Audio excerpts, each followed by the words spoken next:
Здравейте, моето име е Александър Славов, а това е Край Шабанов. Ние сме ученици от 8 В клас на Мега Баба Тонка и днес ще представим нашата идея.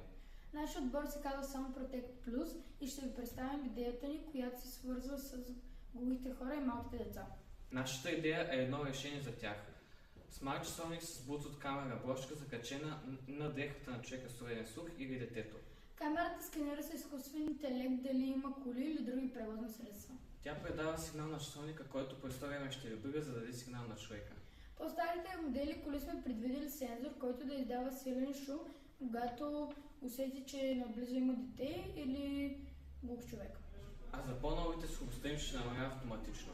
За тестване да използвахме часовник Samsung Galaxy Watch 3 41 мм. Започнали сме тестове на камерата с Vision AI на Google. Целта на проекта е да се осигури равноправие за хората с увреден слух и малките деца, чрез безопасност за тях и шофьорите. Съветвали сме с президентът на Съюзът на глухите хора от България и някои хора от Русе. В следващата сцена ще видите успеха на продукта ни.